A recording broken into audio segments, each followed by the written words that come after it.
আমার বাড়িতে কি আমি থাকবো না তুমি থাকবা?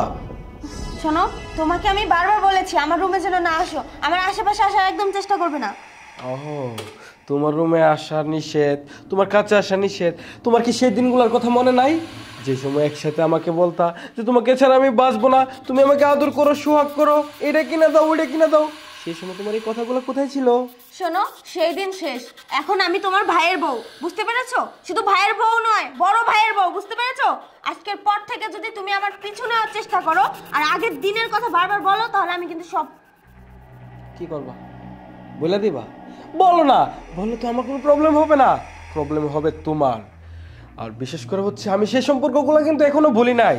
আমি এই যেমনটা তোমাকে আগে ভাবতাম এখনো সেম তেমনটাই তোমাকে আমি এখনো ভাবি। সো তুমি আমার এখনো গার্লফ্রেন্ড হিসেবে থাকবা। যেই সময় আমি যেটা চাবো সেই সময় তুমি সেটা আমাকে দিতে বাধ্য থাকিবা, বুঝছো? তুমি চলে যাও এখান থেকে, না হলে আমি চিল্লাবো কিন্তু এখন। চিল্লাও? চিল্লালে তো আমার কোনো সমস্যা না, আমার বাড়িতে আমি আসি, এখানে তো কেউ কিছু বলতে আসবে না। তুমি যদি আমার অফারে রাজি না হও তাহলে তোমার লগে আমার আগে যা যা হয়েছিল না সব কিছু কিন্তু আমি আমার বাইরে কইয়া দিব। দেখো, তুমি এইভাবে কথা কেন বলতেছো? আগে যা হবার তা হয়ে গিয়েছে, এখন এসব নিয়ে কেন বাড়াবাড়ি করতেছো? তোমার ভাইয়াকে এসব বলো না প্লিজ। তোমার ভাইয়া যদি এসব জানে তাহলে আমাকে এই বাড়ি থেকে বের করে দিবে, অনেক বড় সর্বনাশ হয়ে যাবে। তুমি আমার কাছে কি চাও সেটা বলো, তুমি যা চাইবে আমি তাই দিব। আমি কি চাই? আমি তোমার সাথে আগে যেরকম টাইম স্পেন্ড করতাম, তুমি আমাকে যেরকম সুখ দিতা, সেরকম সুখগুলো এখন থেকে আমাকে দিবা। আর যদি তুমি না দাও, তোমার সাথে যে আমার ফিজিক্যাল রিলেশনশিপের পিকগুলো আছে না, ওইগুলা কিন্তু আমার এখনো পেন ড্রাইভে আছে, সেগুলো আমি আমার বাইরে দেখাই দিব। না না, তুমি এটা করতে পারো না। আমাদের সেই ছবিগুলো তোমার কাছে আছে মানে আমি তো জানতামই না যে তুমি আমাদের এই ছবিগুলো তুলে রেখেছো। তোমার ভাইয়ার কাছে যদি এই ছবি যায় তাহলে তো কি ভাববে? ঠিক আছে, তবে একটু সময় লাগবে, আমাকে একটু ভাবতে দাও প্লিজ। ঠিক আছে, বাইবা দেখো কি করবো, তাহলে আমি গেলাম। ঠিক আছে। এটা কি হলো? আমি তো জানতামই না যে আমার হাজবেন্ডের ছোট ভাই আমার আগের বয়ফ্রেন্ড ছিল। এখন তো ও আমার সাথে ব্ল্যাকমেল করা শুরু করছে। ও যদি এই ছবিগুলো ওর বড় ভাইকে দেখিয়ে দেয় তাহলে তো ওর সাথে সম্পর্ক শেষ হয়ে যাবে। হে আল্লাহ, আমি কোন জ্বালার ভিতরে এসে পড়েছি, কি করব এখন? আচ্ছা ইমরান, একটা কথা বলবো? হ্যাঁ বলো, কি বলবে? তোমার যে একটা ছোট ভাই আছে, তা আবার কলেজে পড়ে, এটা তো আমাকে কখনো বলনি, হঠাৎ করে বাসায় এসেছে, ব্যাপারটা কেমন না?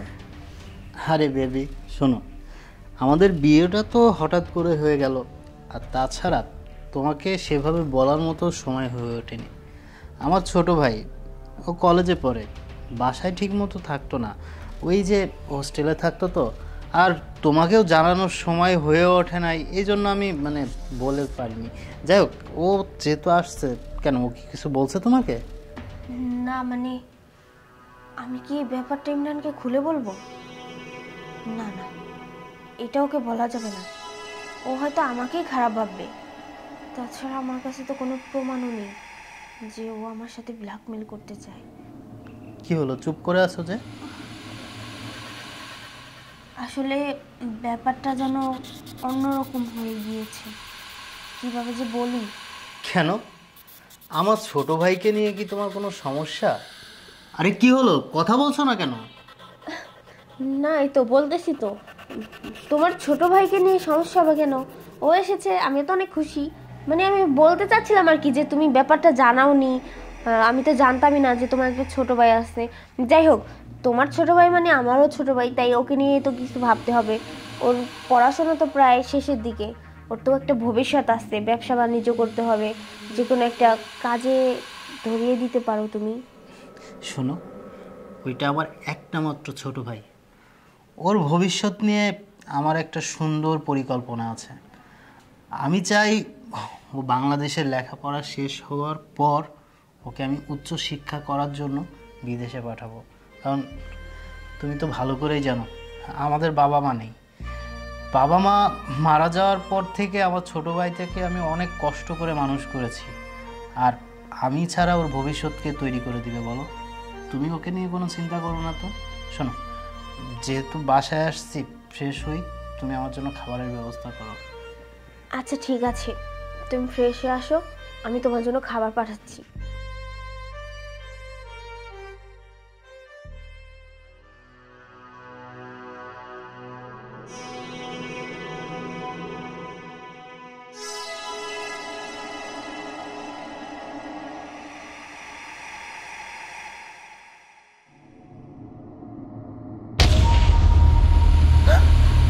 আরে তুমি তুমি আমার বেডরুমে কি করতেছো?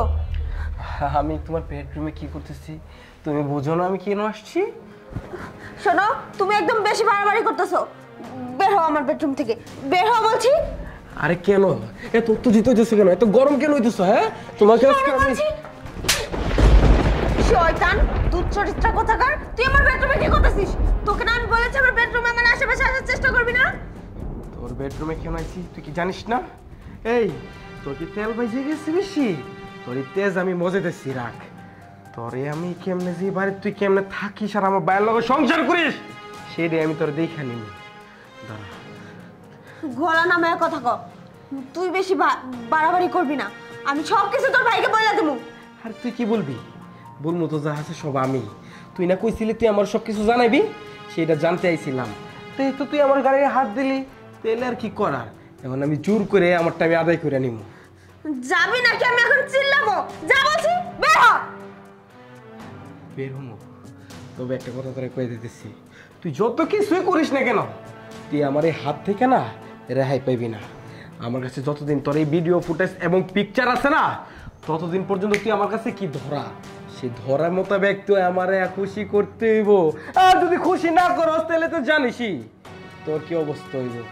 গেলাম আজকের মতো, টাইম মাত্র 12 ঘন্টা, 12 ঘন্টা মনে রাখিস। না, আমি এভাবে চুপ করে থাকলে সব শেষ হয়ে যাবে। বিয়ের আগে যা হবার তা হয়ে গিয়েছে। বিয়ে হয়ে গেছে আমার হাজবেন্ডের সাথে, আমি এখন আমার হাজবেন্ডকে ঠকাতে পারবো না। আমি এই ব্যাপারটা আমার হাজবেন্ডকে বলবো, আমি আজকে সব বলবো।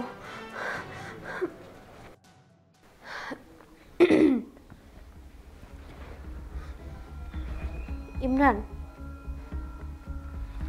কি ব্যাপার, কিছু বলবে? না মানে একটা কথা বলতাম আর কি। কি বলবে বলো, তোমার কি কিছু লাগবে? না না, কিছু লাগবে না। কিভাবে যে বলি কথাটা। আরে সমস্যা নেই, তুমি নিশ্চিন্তায় বলো। আসলে ইমরান, আমি জানি না এই ব্যাপারটা তুমি কিভাবে নিবে। তোমাকে আরো আগেই বলা উচিত ছিল। তোমার ছোট ভাই আমার সাথে খারাপ কিছু করার চেষ্টা করতেছে। What? এই তুমি আমার ছোট ভাইয়ের সম্পর্কে এই ধরনের একটা নোংরা কথা বলতে তোমার মুখে একবারও আটকালো না? আমার ছোট ভাই, আর তুমি ওর বড় ভাবি। আমি কখনোই বিশ্বাস করব না যে আমার ছোট ভাই তার বড় ভাবির সাথে খারাপ ব্যবহার করেছে কিংবা কুপ্রস্তাব দিয়েছে। তুমি হয়তো আমার ছোট ভাইকে সহ্য করতে পারো না, যার কারণে আমার ছোট ভাইয়ের নামে আমার কাছে খারাপ কথা বলছো, তাই না? ইমরান, তুমি আমাকে বিশ্বাস করো। আসলে তোমার ছোট ভাইয়ের সাথে আমার কলেজ লাইফ থেকে একটা রিলেশন ছিল। আর যখন তোমার ছোট ভাই এই বাড়িতে আসে, তখন আমি তো ওকে দেখে পুরোই অবাক হয়ে যাই। আর ও আমার সাথে ব্ল্যাকমেল করার চেষ্টা করে। ওর সাথে আমার ফিজিক্যালি অনেক কিছু হয়েছিল যখন রিলেশনে ছিলাম। আর সেই ছবি ভিডিও দিয়ে আমাকে অনেক ভয় দেখিয়েছিল আর বলেছে তোমাকে সব বলে দিবে। আমি কি করব বলো? আমি তো কোনো কুল না পেয়ে আমি ভেবেছিলাম এটা হয়তো আমি সমাধান করতে পারবো। এখন দেখতেছি না, দিনের পর দিন ও বেড়েই যাচ্ছে, আমার সাথে খারাপ কিছু করার চেষ্টা করতেছে। আমি কি করব বলো? আমি তো তোমাকে ভালোবাসি, তোমাকে বিয়ে করেছি, আর আমি চাই না তোমাকে ঠকাতে। বিয়ের আগে যা করার করেছি, কিন্তু বিয়ের পরে আমি, প্লিজ তুমি আমার কথাটা বিশ্বাস করো, প্লিজ। কি বললে তুমি? তার মানে তুমি আমারই ছোট ভাইয়ের এক্স? আমি এই বিষয়টা জানতামই না। এত কিছু হয়ে গেছে। তখন তখন তুমি আমাকে কেন বলনি? হ্যাঁ, যেদিনকে আমার ছোট ভাই আমার বাসায় আসলো তুমি তো সেদিনে আমাকে বিষয়টা বলতে পারতে। ঠিক আছে, যেহেতু এত কিছু হয়ে গেছে, যা ব্যবস্থা করার আমি করছি, তুমি চিন্তা করো না। আমি তো তোমাকে ভালোবাসি, তাই না বলো?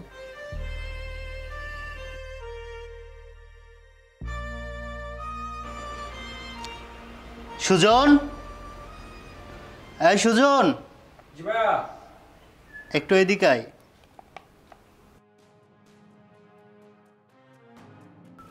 ভাইয়া দেখেছো? হ্যাঁ, এনে।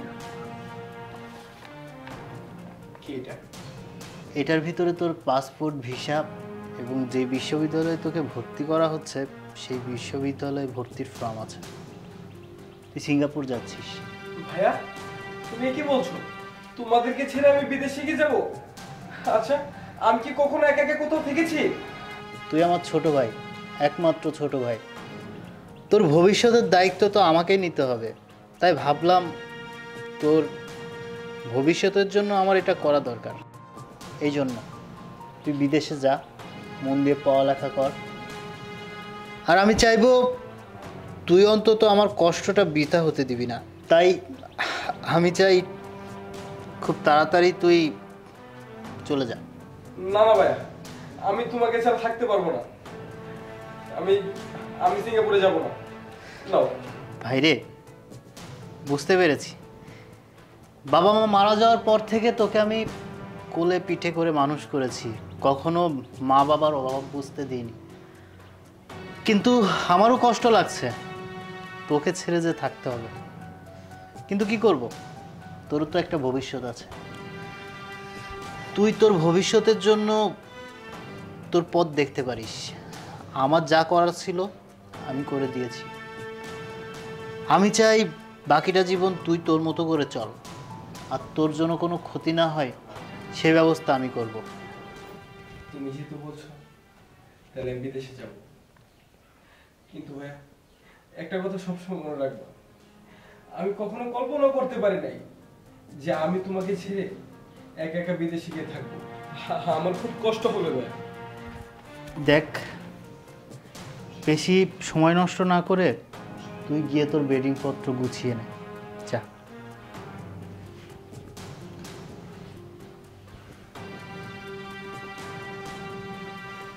তুমি কোনো চিন্তা করো না। ও দেখো একটা সময় ওর নিজের ভুলটা বুঝতে পারবে। আর প্রত্যেকটা মানুষের অতীতেই কিছু না কিছু থেকে থাকে। আমি যদি সত্যি বিয়ের আগে জানতাম যে আমার ছোট ভাইয়ের সাথে তোমার একটা অ্যাফেয়ার ছিল, আমি স্বেচ্ছায় আমার ছোট ভাইয়ের মুখে হাসি ফোটানোর জন্য নিজের ভালোবাসা বলিদান দিতাম। তুমি চিন্তা করো না, যা হওয়ার তা তো হয়েই গেছে। ও আস্তে আস্তে সব কিছু ভুলে যাবে। আর তোমার সাথে ওর যেই ছবিগুলো আছে হয়তো সেগুলো নষ্ট করে ফেলবে। সত্যি ইমরান, তোমার মতো এরকম একটা হাজব্যান্ড পাওয়া খুবই ভাগ্যের ব্যাপার। আজকে আমি অনেক খুশি যে আমার হাজব্যান্ড আমি এত বড় একটা ভুল করার পরেও সব কিছু জেনে শুনে আমাকে ক্ষমা করে দিয়েছে।